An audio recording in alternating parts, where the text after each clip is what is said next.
الحمد لله الذي خلق السماوات والأرضين والصلاة والسلام على من كان نبيا وآدم بين الماء والطين وعلى آله الطيبين وأصحابه الطاهرين أما بعد فأعوذ بالله من الشيطان الرجيم بسم الله الرحمن الرحيم يا أيها الذين آمنوا أطيعوا الله وأطيعوا الرسول وأولي الأمر منكم فإن تنازعتم في شيء فردوه إلى الله والرسول إن كنتم تؤمنون بالله واليوم الآخر ذلك خير وأحسن تأويلا صدق اللہ مولانا العظیم۔ ناظرین کرام، السلام علیکم ورحمۃ اللہ وبرکاتہ۔ اللہ رب العزت جل وعلا کی ہم پر بے پناہ مہربانی ہے کہ اس نے ہمیں آقائے نامدار احمد مختار مدنی تاجدار دونوں جہاں کے سردار حضرت محمد مصطفیٰ رسول خدا صلی اللہ تعالی علیہ وآلہ وسلم کی بابرکت امت میں پیدا فرمایا۔ سامعین کرام، جس آیت مبارکہ کی تلاوت کا میں نے شرف حاصل کیا ہے وہ سورہ النساء کی 59 نمبر کی آیت ہے، یعنی آیت نمبر 59۔ پروردگار عالم فرما رہا ہے یا ایھا الذین آمنو، اے وہ لوگ جو ایمان لے آئے، یعنی اے وہ خوش نصیب انسانوں جن کے دلوں میں ایمان کی دولت بس چکی ہے، اطیعوا اللہ، تم لوگ اللہ کی اطاعت کرو، واطیعوا الرسول، اور رسول کی اطاعت کرو، واولی الامر منکم، تم میں جو اقتدار والے ہیں ان کی اطاعت کرو۔ فَإِن تَنَازَعْتُمْ فِي شَيْءٍ، پس اگر تم کسی معاملے میں جھگڑا کر بیٹھو، یعنی تمہارے درمیان اختلاف رائے واقع ہو گیا، فَرُدُّوهُ إِلَى اللَّهِ وَالرَّسُولِ، تو اس معاملے کو اللہ اور اس کے رسول کی طرف پھیر دو۔ ان کنتم تؤمنون باللہ والیوم الآخر، اگر تم لوگ اللہ اور قیامت پر ایمان رکھتے ہو۔ ذالک خیر، وہ بہتر ہے، وَأَحْسَنُ تأویلا، اور انجام کے اعتبار سے زیادہ بہتر ہے۔ یہ اس آیت کے لفظوں کا ترجمہ رہا۔ پروردگار عالم نے قرآن مجید میں کئی مقامات پر اہل ایمان سے خطاب فرمایا ہے۔ یا ایھا الذین آمنو، ایمان کی نسبت سے خطاب فرمایا ہے، کیونکہ ایمان لانے کے بعد ایک مومن دیگر انسانوں سے ممتاز ہو جاتا ہے۔ ویسے تو ہر انسان اپنی جگہ انسان ہے، سب کے سب بنی آدم ہیں، اولاد آدم ہیں، مگر جو ایمان لایا وہ غیر مومن سے الگ ہو گیا۔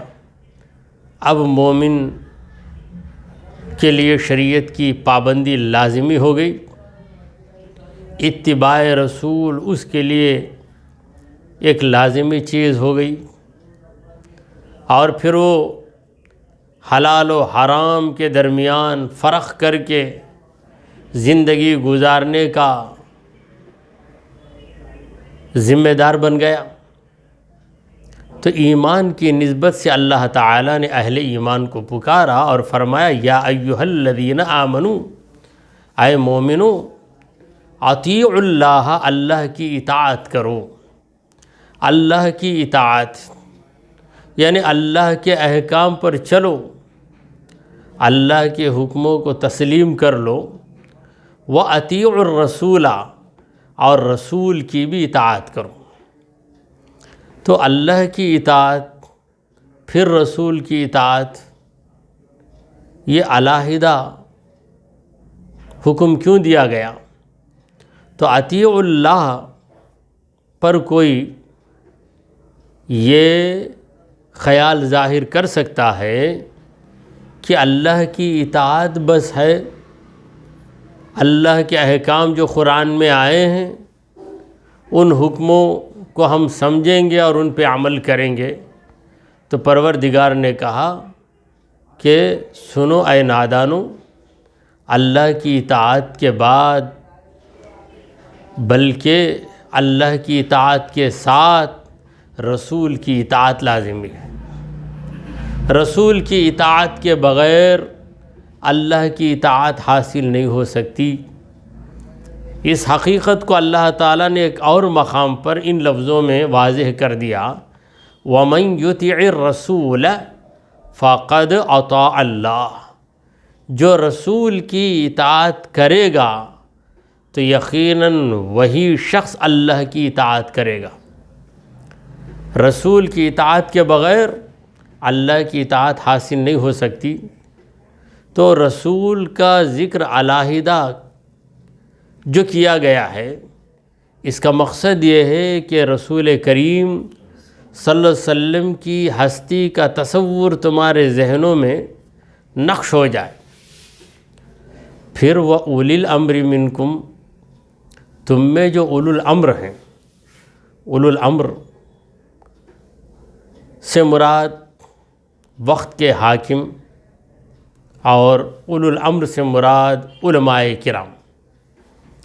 علماء کرام اولو الامر اس لیے ہیں کہ قرآن و حدیث سے استنباط کر کے مسائل کو پیش کرنا علماء کا کام ہے، جنہیں قرآن و حدیث کی معرفت حاصل ہے، جو قرآن و حدیث کے معانی و مفاہیم سے واقف ہیں۔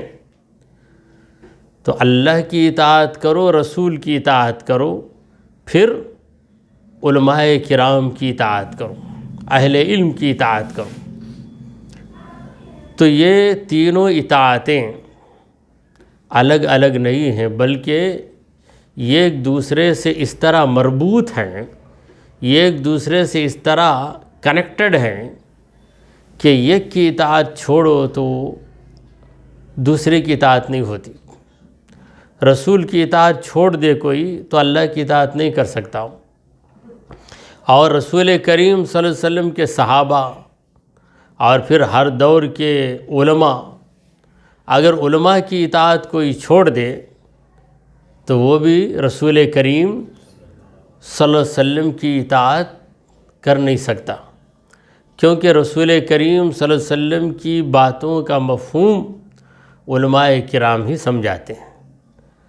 تو یہاں پر بزرگان دین نے کہا کہ اطیع اللہ سے مراد قرآن مجید ہے، کیونکہ قرآن اللہ کا کلام ہے، اور اللہ کے کلام کو سمجھ کر اس کے حکموں پہ عمل کرنے سے اللہ کی اطاعت حاصل ہوئی۔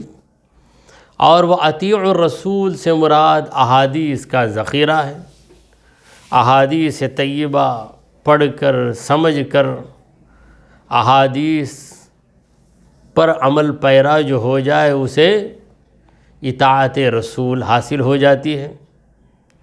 اور وہ اولی الامر منکم سے مراد اجماع امت ہے۔ کسی بھی دور کے علماء کسی بات پر متفق ہو جائیں تو علماء کا یہ اتفاق اجماع کہلاتا ہے۔ شریعت کی بنیادوں میں پہلی بنیاد قرآن مجید ہے، دوسری بنیاد حدیث رسول ہے، اور تیسری بنیاد اجماع امت ہے۔ یہاں امت سے مراد جاہلوں کا اتفاق نہیں بلکہ علماء کا اتفاق ہے۔ اگر کئی جاہل مل کر اس بات پر اتفاق کر لیں کہ بیوہ کی عدت صرف 40 دن ہے، تو ان کے اس اتفاق کی وجہ سے شریعت کا حکم نہیں بدل سکتا۔ اور علماء کرام غلط بات پر اتفاق نہیں کریں گے،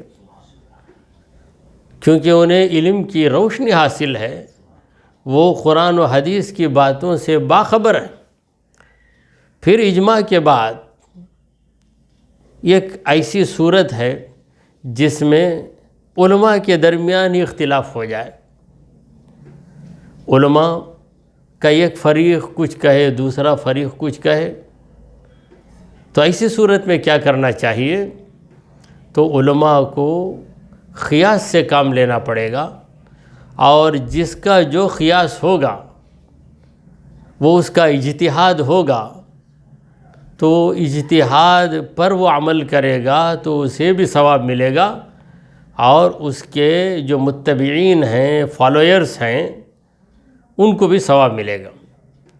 تو قیاس کا ذکر بعد والے جملے میں آ رہا ہے کہ فَإِن تَنَازَعْتُمْ فِي شَيْءٍ، اگر کسی معاملے میں تمہارے درمیان تنازع ہو جائے، یعنی اختلاف واقع ہو گیا، ایک کی رائے ایسی ہے، دوسرا وہ کہہ رہا ہے، تو ایسی صورت میں فَرُدُّوهُ إِلَى اللَّهِ وَالرَّسُولِ، اللہ اور اس کے رسول کی طرف معاملے کو پھر، یعنی کوئی ایسا مسئلہ ہے کہ اس مسئلے کا حل نظر نہیں آ رہا ہے، تو قرآن و حدیث میں غور کرو، اس مسئلے کی نظیر، اس مسئلے سے ملتی جلتی کوئی صورت ہوگی تو اس صورت کو دیکھ کر اندازہ لگاؤ اور نئے مسئلے کا حل نکال لو۔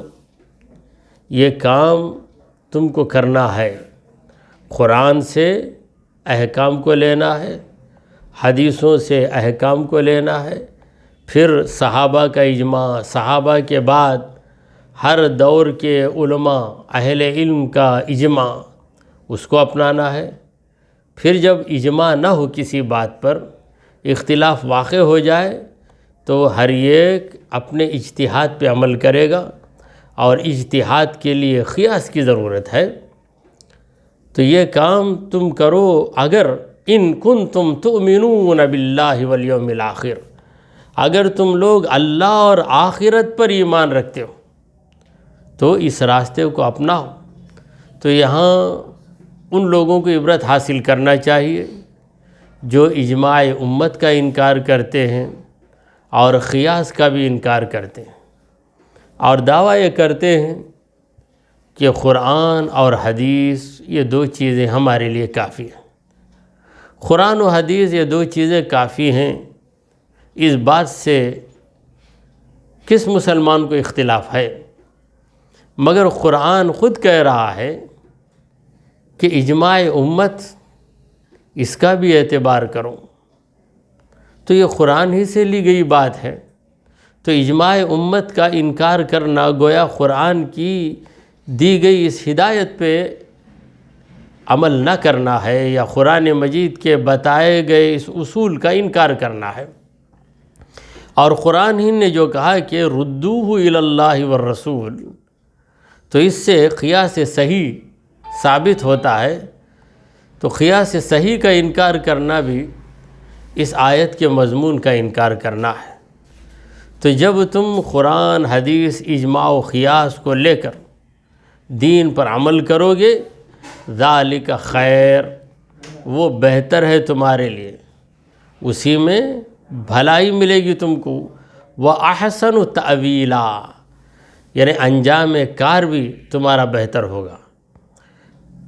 اس کا انجام بھی بہتر ہوگا کہ تم بھٹکنے سے بچ جاؤ گے، گمراہ ہونے سے بچ جاؤ گے۔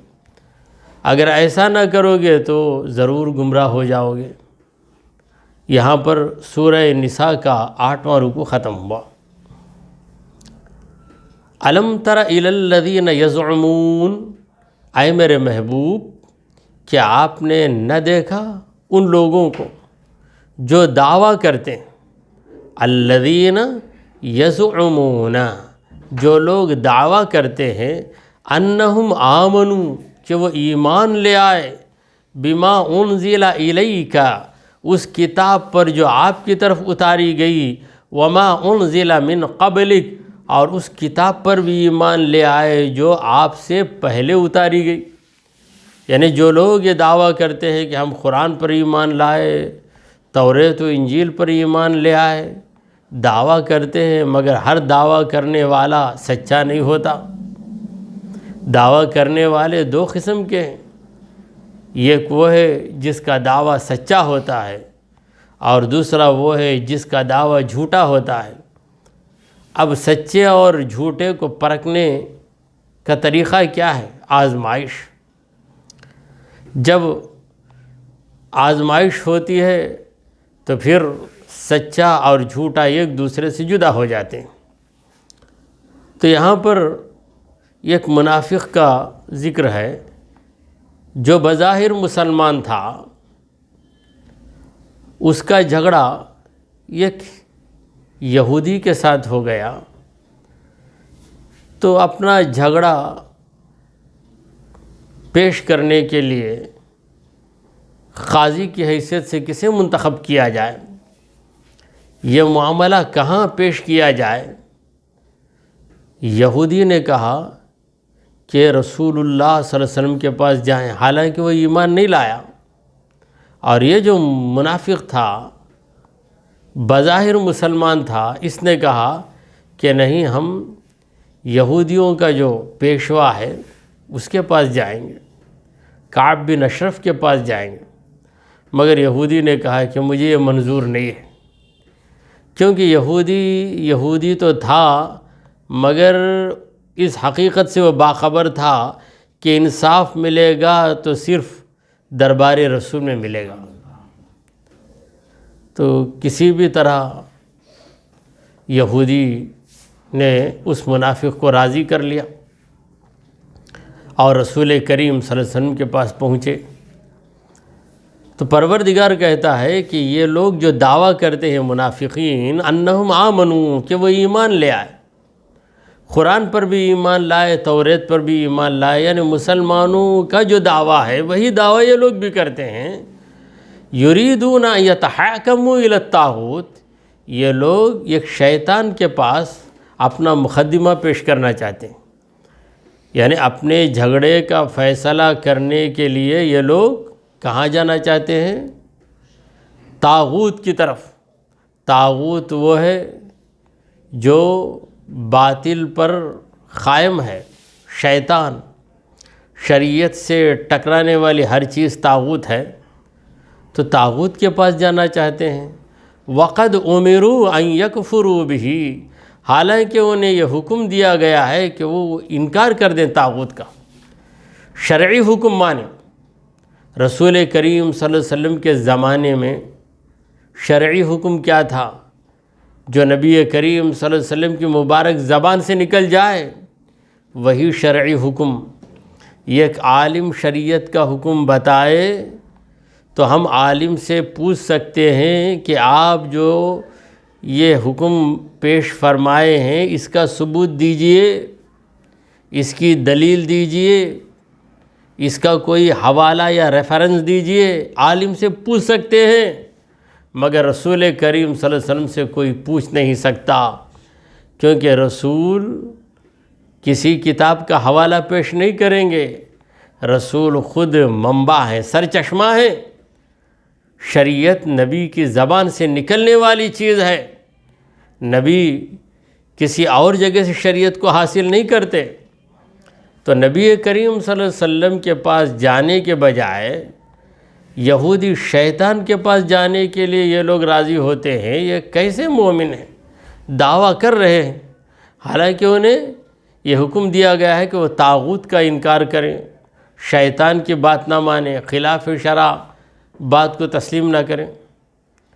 وَيُرِيدُ الشَّيْطَانُ أَن يُضِلَّهُمْ ضَلَالًا بَعِيدًا، شیطان چاہتا ہے کہ انہیں گمراہ کر دے، أَن يُضِلَّهُمْ، انہیں گمراہ کر دے۔ کس طرح گمراہ کرے؟ ضَلَالًا بَعِيدًا، دور کی گمراہی۔ دور کی گمراہی کا مطلب کوئی گڑھے میں گرتا ہے، چھوٹے گڑھے میں گر جائے تو اس کو نکال لیا جا سکتا ہے، بالکل گہرے گڑھے میں گر جائے تب نکالنے کی امید نہیں ہے۔ اسی طرح کوئی بیماری پہلے اسٹیج میں ہو تو اس کا علاج کیا جا سکتا ہے، کینسر پہلے اسٹیج میں ہے تو اس کا علاج کیا جا سکتا ہے۔ اگر گہرا ہو گیا کینسر تو ڈاکٹر کہتے ہیں کہ بہت گہرا ہو گیا، فائنل اسٹیج میں چلے گیا، آخری مرحلے پہ چلے گیا، اب علاج ممکن نہیں ہے۔ یہی حال گمراہی کا ہے کہ گمراہی پہلی منزل میں رہی تو گمراہ انسان سنبھل جاتا ہے، اگر گمراہی کے اندر اتنا پھنس گیا کہ بالکل تہ میں پہنچ گیا ہے تو اسے گمراہی سے نکالنا سخت مشکل کام ہو جاتا ہے، تقریباً ناممکن ہو جاتا ہے۔ تو شیطان یہ چاہتا ہے کہ انہیں معمولی گمراہی میں نہ پھنسائے بلکہ ضلالم بعیدہ، دور کی گمراہی میں، گہری گمراہی میں پھنسا دے۔ تو آج کے دور میں بھی یہ بات دیکھی جاتی ہے کہ جب میاں بیوی کے جھگڑے ہوتے ہیں تو میاں بیوی کے جھگڑے کسی قاضی شرع کے پاس یا عالم دین کے پاس آنے کے بجائے اکثر عورتیں یہ کہتی ہیں کہ ہم کورٹ کو جائیں گے اور اپنے شوہر کو ہم مزہ چکائیں گے، جیل خانہ بھجوا دیں گے، یہ باتیں کرتے ہیں، حالانکہ دعویٰ کرتے ہیں کہ ہم مومن عورتیں ہیں، مسلمان عورتیں ہیں۔ جب تم مسلمان ہو اور فیصلہ کرنے کے لیے عالم دین موجود ہے، قرآن و حدیث کی روشنی میں فیصلہ کرے گا، مگر تم اس کی بات نہیں مان رہے ہو، کورٹ کا دروازہ کھٹکھٹاتے ہو، انجام کیا ہوتا ہے؟ انجام یہ ہوتا ہے کہ تم پر بڑھاپا طاری ہو جاتا ہے، مگر تمہارا کیس جوان کا جوان رہتا ہے، کیس باقی رہتا ہے، تمہاری زندگی ہی ختم ہو جاتی ہے۔ اور اس دوران چونکہ کوئی حل نہیں ملا، اگر حل مل جاتا تو کسی اور مرد کے نکاح میں جا کر تہذیب والی زندگی گزارتی، اب نہ کسی سے شادی کر سکتی ہے، نہ اس سے اسے نجات ملتی ہے، بالآخر غلط راستہ اختیار کرتی ہے عورت اور مرد بھی غلط راستہ اختیار کر لیتا ہے۔ تو مسلمانوں کو عبرت حاصل کرنا چاہیے۔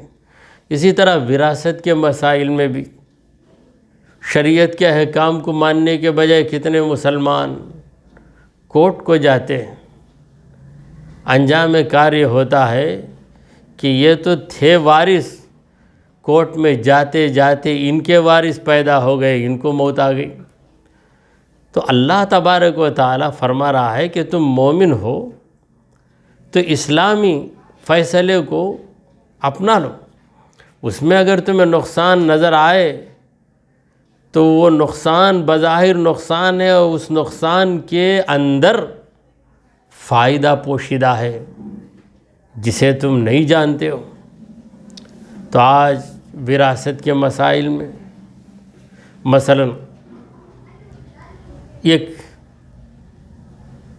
بوڑھے کا انتقال ہو گیا، اس کے 3 لڑکے ہیں، 3 لڑکوں میں ایک لڑکے کا انتقال ہو گیا، 2 لڑکے زندہ ہیں۔ جس لڑکے کا انتقال ہو گیا اس کے یتیم بچے ہیں، تب یہ بوڑھے باپ کا انتقال ہوگا تو اس کے 2 بچے 2 بیٹے جو زندہ ہیں وہ وراثت میں حقدار ہوں گے، 2 بیٹوں کو وراثت مل جائے گی۔ اب جو پوتا ہے یتیم اسے کیا ملے گا؟ اسے کچھ بھی نہیں ملے گا، کیونکہ پہلی نسل جب تک ہے دوسری نسل کو کچھ نہیں ملے گا، یہ شریعت کا قاعدہ ہے۔ اب لوگ کہتے ہیں کہ دیکھو 2 جوان بچے یہ تو وراثت حاصل کر لیے، یہ چھوٹے چھوٹے بچے یہ پوتے ہیں، یہ یتیم ہیں، انہیں کچھ نہیں ملا۔ شریعت کے اندر یہ کس طرح کی عجیب بات ہے، زبان کو سنبھال کے عجیب بات کہتے ہیں، مگر جب زبان دراز ہو جاتی تو کہتے ہیں کہ یہ ناانصافی ہے۔ حالانکہ قرآن نے اس کا حل بھی پیش کیا ہے، قرآن نے وصیت کی اجازت دی ہے۔ اب یہ جو دادا ہے بچوں کا، اس نے دیکھ لیا کہ اس کی نظر کے سامنے اس کے بیٹے کا انتقال ہو گیا، اس کے بیٹے کا انتقال ہو گیا، اگر اسے شریعت معلوم ہے تو اسے پتہ چلے گا کہ میرے مرنے کے بعد میری جائیداد میرے ان 2 لڑکوں کو جائے گی، مگر یہ جو پوتے ہیں میرے یتیم، ان کو کچھ نہیں ملے گا، لہٰذا وہ احتیاط سے کام لے گا، چالاکی سے کام لے گا۔ وہ کیا کرے گا؟ اپنے یتیم پوتوں کے لیے وصیت کر دے گا، وصیت کر دے گا کہ میری جائیداد کا 1/3 حصہ میرے پوتوں کو ملے، یا اپنی بہو کے لیے وصیت کر دے گا، یا زندگی ہی میں اپنی کوئی پراپرٹی اپنے پوتوں کے نام کر دے گا۔ پھر اس کے انتقال کے بعد جو جائیداد باقی رہے گی 2 بیٹوں کو ملے گی، مگر پوتوں کو پہلے ہی وہ دے چکا ہے۔ تو شریعت میں راستے موجود ہیں، مگر تم ان راستوں سے بے خبر ہو، تو اس میں شریعت کی غلطی نہیں، غلطی تمہاری ہے، تم نے شریعت کو نہیں جانا۔ تو پروردگار عالم نے کہا کہ یہ لوگ کہاں جاتے ہیں؟ شیطان کے پاس جاتے ہیں، اور رسول کریم صلی اللہ علیہ وسلم کے پاس آنے سے انکار کرتے ہیں۔ تو وہ منافق اور وہ یہودی حضور کے پاس گئے، حضور نے یہودی کے حق میں فیصلہ کیا کیونکہ وہ حق پر تھا۔ تو اس نے کہا، منافق نے، مجھے یہ منظور نہیں ہے۔ پھر کہا کہ یہودی سردار کے پاس جاؤ، تو یہودی راضی نہیں ہوا، حضرت ابوبکر صدیق کے پاس آئے۔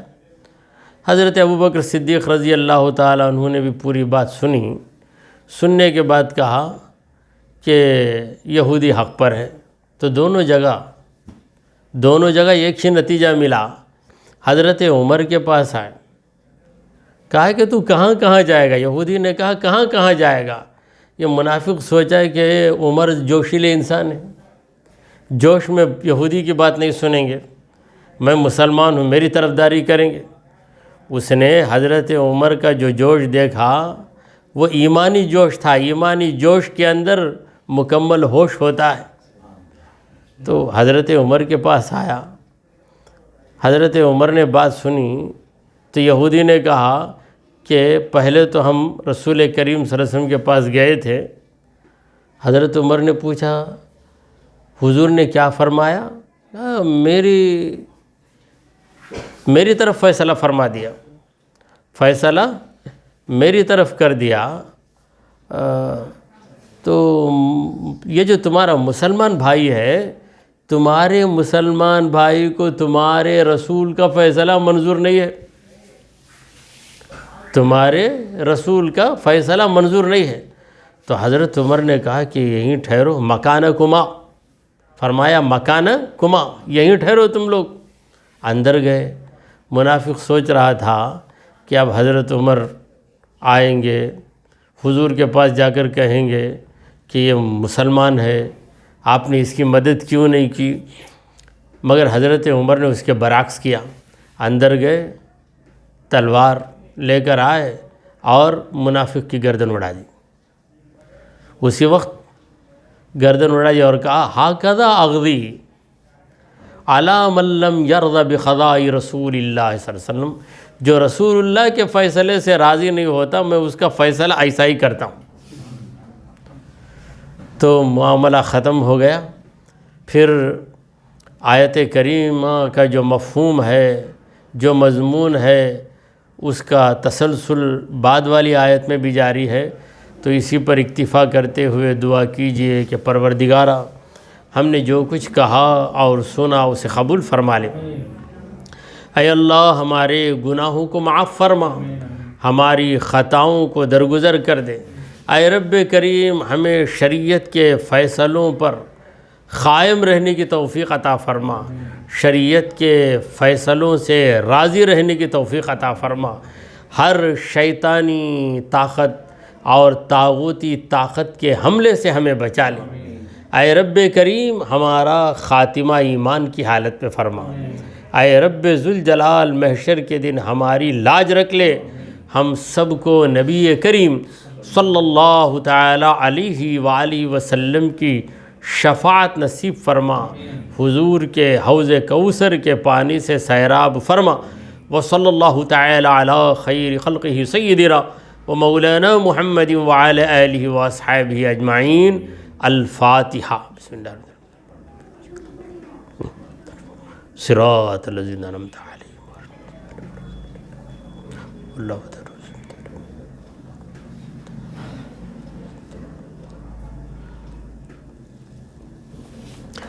إن الله وملائكته يصلون على النبي يا أيها الذين آمنوا صلوا عليه وسلموا تسليما.